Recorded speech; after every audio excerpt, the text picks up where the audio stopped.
샬롬 할렐루야. 히브리어 단어 묵상 29번째. 목마름. 출애굽기 17장 3절. 거기서 백성이 목이 말라 물을 찾음에 그들이 모세에게 대하여 원망하여 이르되.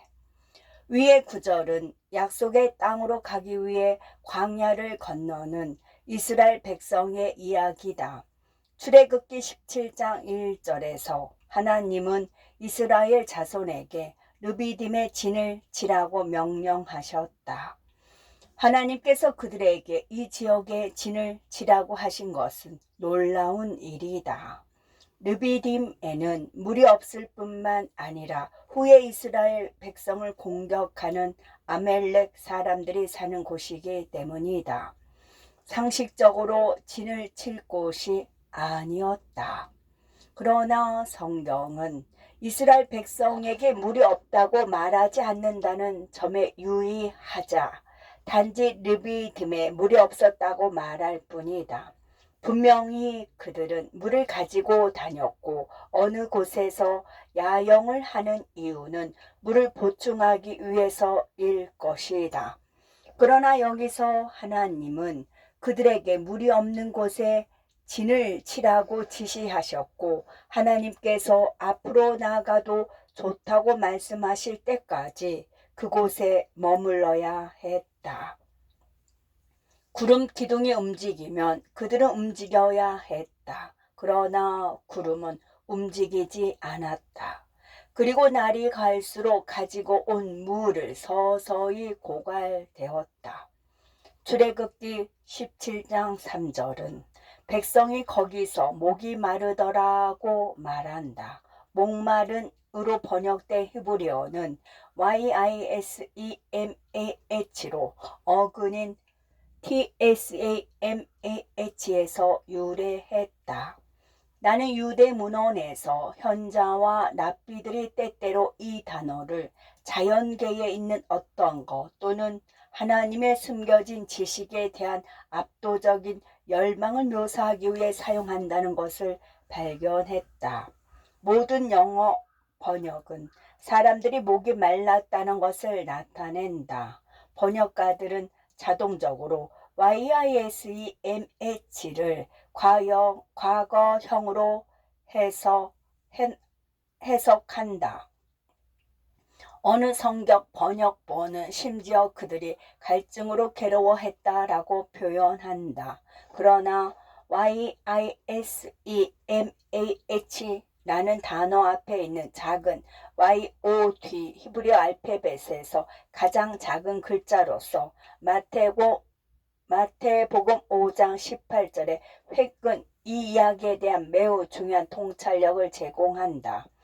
YOD는 이 단어를 PL 형태가 아닌 단순한 칼 미완료 미래 형태로 표현했다. 그들은 갈증으로 괴로워하지 않았고 목말라 죽지 않았으며 실제로 그들은 전혀 목마르지 않았다. 그들은 육체의 정욕으로 가득 차 있었다. 미완료 시제 또는 미래 시제의 사용은 그들이 갈증을 느끼게 될 것임을 암시한다. 문제는 그들이 무엇에 목말라냐는 것이다.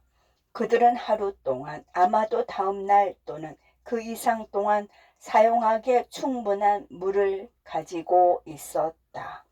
그들은 아직 목이 마르지 않았고 위기 단계에 도달하지 않았지만 눈앞에 위기가 다가오고 있었다.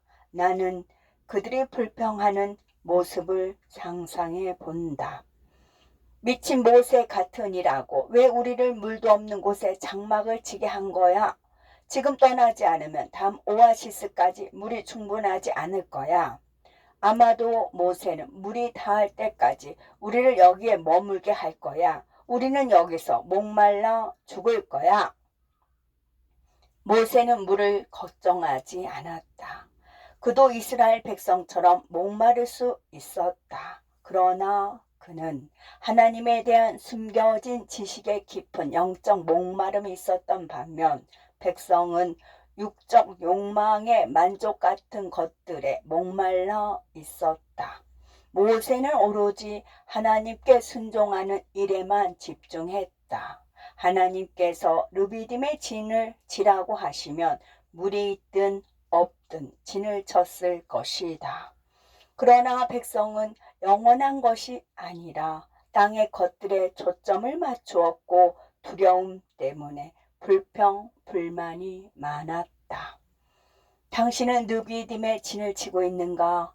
방금 받은 정리해고 통지, 예상치 못한 청구서, 문제가 되는 의료 보고서를 받을 수 있다.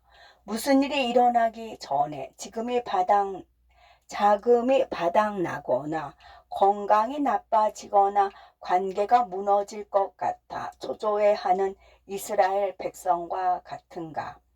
목이 마르기도 전에 물이 부족할 것 같아 초조한가? 당신에게는 목마름이 있다.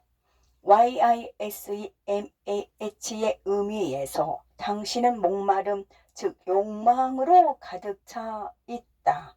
당신의 목마름은 무엇인가? 목마름, 육신적인 것인가?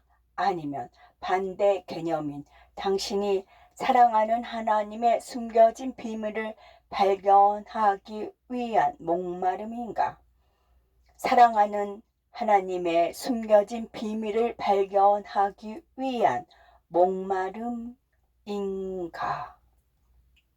거기서 백성이 목이 말라 물을 찾으매 그들이 모세에게 대하여 원망하여 이르되, 출애굽기 17장 3절 말씀.